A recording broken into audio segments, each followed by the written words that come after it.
into a full-blown political firestorm, with the president facing sharp questions about Bergdahl's disappearance, the threat of the Taliban commanders used in the exchange, and bypassing Congress. Traveling in Warsaw, the president waved off questions about why Bergdahl left his unit. Regardless of the circumstances, whatever those circumstances may turn out to be, we still get an American soldier back if he's held in captivity. Period. Full stop. And he played down the risk of the Taliban commander's release.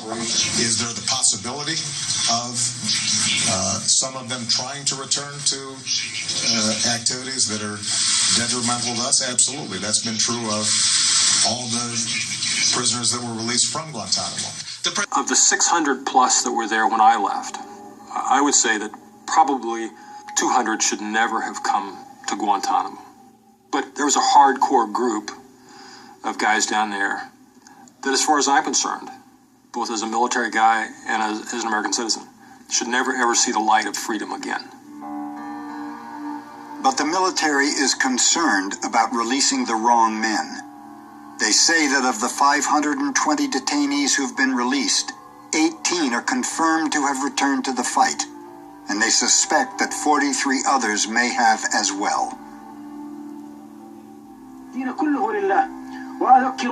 Saeed Ali al-Shahiri, released to a Saudi rehabilitation program, now claims to be an al-Qaeda leader in Yemen. والله ما زادنا الأسوأ إلا إصرارا وثباتا على مبادئنا التي خرجنا وجاهدنا وأسرنا من أجلها. And he played down the risk of the Taliban commander's release. Is there the possibility of some of them trying to return to activities that are detrimental to us? Absolutely. That's been true of all the prisoners that were released from Guantanamo. The president said the need for secrecy and speed trumped the need to inform Congress in real time, but he claimed the idea of this exchange was something Congress knew about for 3 years. On Capitol Hill, Senate Intelligence Committee leaders from both parties said that didn't qualify as consultation and accused the president of violating the law. It comes with some surprise and dismay that the transfers went ahead with no consultation, totally not following the law. I had had a conversation with the White House on this issue in a year and a half. Now, if that's keeping us in the loop, then, you know, this administration is more arrogant than I thought they were. But they are who we thought they were, and we let them off the hook. I had had a conversation with the White House on this issue in a year and a half. Now, if that's keeping us in the loop, then, you know, this administration is more arrogant than I thought they were.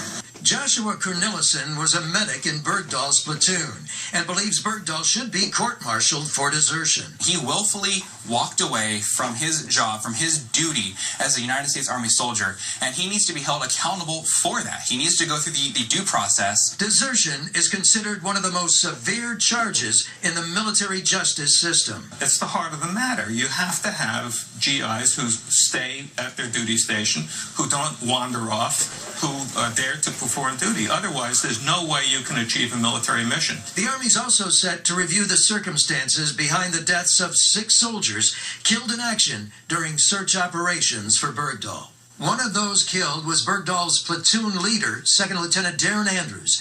His mother, Sandra, wants to see Bergdahl brought to justice. He's not a hero. He's a traitor. You know, he's a deserter. He left his post in war. His father, Andy, does not want his son's death to be in vain. Darren died doing what he believed in, and that gives me pride. Public anger over the controversy has reached Bergdahl's hometown, Haley, Idaho, where preparations are underway for a joyous homecoming later this month. Maybe these guys aren't as innocent, or aren't just poor sheep farmers or poor students that got caught up in it. I had one the other day say, you know, if I ever get out of here, I'm going to sleep for a year, and then I'm going to go right back to jihad. And then I'm going to go right back to jihad. And I'm going to kill as many Americans as I can.